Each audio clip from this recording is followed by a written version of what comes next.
Hey everybody. Hey. Sorry the light's a little low, it's raining, we're sitting in a pavilion and it's just getting late, but you can probably hear the birds are going crazy outside as well. Yeah, getting ready for bed. They certainly are. But day 14, Rich, 2 weeks in, and beautiful trail today. It's just stunning, it's really good, continuing the way across the borderlands, and it's led us to this really interesting town in Innerleithen, where we've started making some discoveries. Yeah, this is amazing. Innerleithen, everywhere we looked in the village, we saw this word, or phrase, St. Ronan. Yeah. Isn't it? On pubs, on shop fronts, on road names, hotels, churches, and then sometimes twinned to the word well, St. Ronan's Well. So we just got Google out, did some research, and found out that this place is, a significant Celtic Christian site. Yeah. I wasn't aware of that. Last time I passed this, didn't realise that. And so we found out quite a bit about St. Ronan, haven't we? Yeah, we have. Yeah, it's been really interesting. Something about him grabbing the devil by the heel. Yeah, I think he's an Irish monk. Can you hear that thunder? Yeah, that was thunder. Yeah, it's starting. Ooh, the weather's breaking. Just as you talked about grabbing the devil by the heel. He was an Irish Celt, and he came up that noise there. That's the flagpole. That's the metal bit on the flagpole banging as the wind is going crazy. He came up the River Tweed, and he stopped here. And the folk tale says that he grabbed the devil by the heel and cast him out of this community. And of course, sophisticated people now say, "Oh, how ridiculous!" But I'm quite sure that the majority of people who've ever lived, and the majority of people in the world today, would go, "No, we understand that there can be demonic oppression. Yeah. There is a cosmology, there is a spiritual realm, there's good and there's evil." Yeah. And the Celts certainly believe that, and Christians do. Ephesians chapter 6, our battle is not against flesh and blood, but against principalities and powers in high places. So, but then also, and the reason we've got this blue thing, it's not a urinal. It's not the most prettiest backdrop that we've had. But it's actually significant, because the other thing around St. Ronan in this place was that he blessed a spring, a well, and it gave healing to people. So people would travel from all over here to drink the waters, which are high in sulphur. It is a natural spring. And this is the first place in Scotland where they have a bottled water. And it was one of the first sort of spa towns, if you like. Yeah. But it all goes back to this guy, St. Ronan. It's fascinating, isn't it? Really so this is St. Ronan's Well right here. Yeah, it's very interesting. The tap's no longer working. I think it's closed for maintenance or something. Rich, you've been drinking from all sorts. I'm sure you'd give it a go. But Rich, one of the things that's made me think, and maybe we just draw this together here, is, the Celts are both affirming.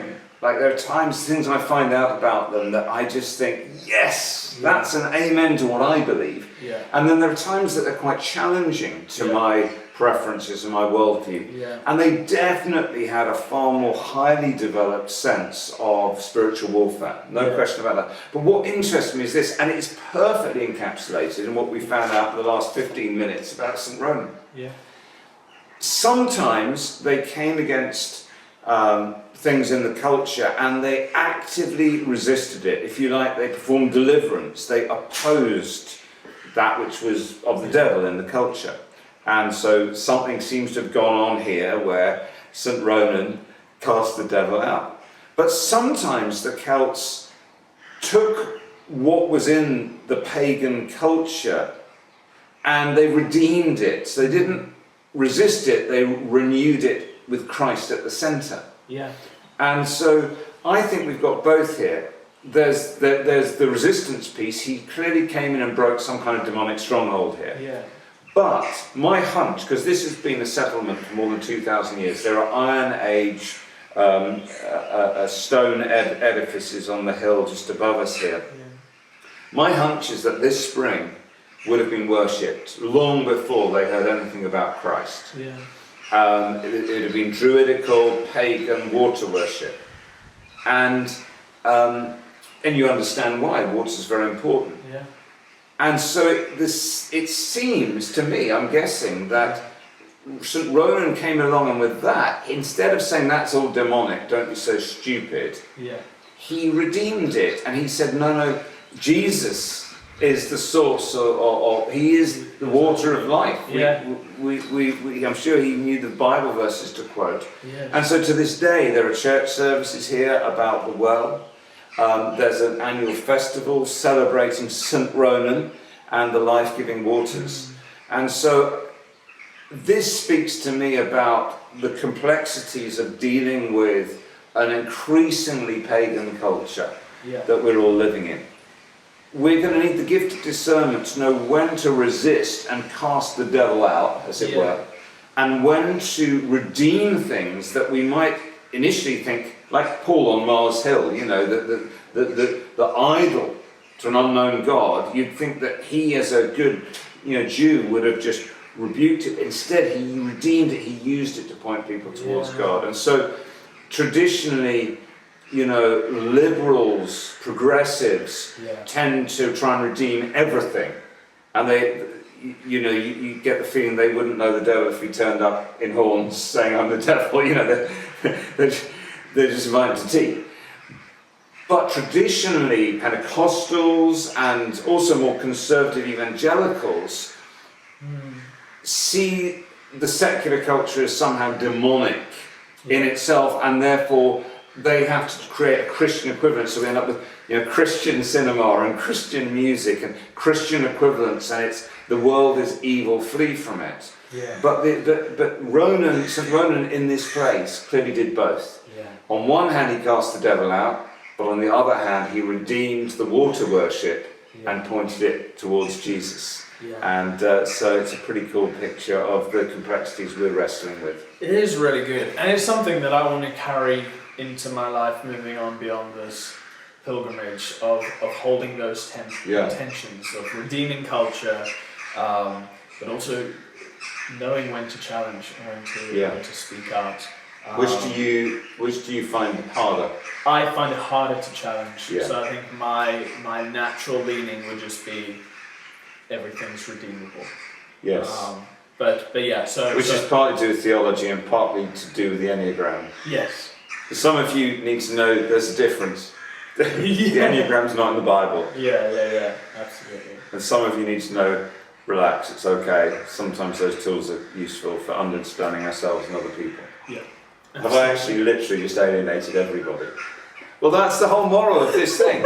We come to things like the enneagram, and the more fearful people say it's all demonic, and then other people are like, it's all good. Yeah. And actually, maybe this is a good example to end on, that we exercise discernment, we redeem what we can redeem, and we rebuke, resist, and renounce that which we must rebuke, resist, and renounce. That's good. Yeah, bringing everything under the lordship of Christ. Amen. Can you celebrate it for the glory of God? Is a pretty good rule of thumb. Yeah. Awesome. Okay, well the birds are still saying goodnight to each other. Yeah. The rain is settling in. Yeah. And we're going to go and try and find somewhere dry to spend the night. Rich, no, mate. Rich, don't drink that. Really good. Rich, no, it won't help. It's only a story. It's not true. Rich, you'll kill yourself. You absolute what?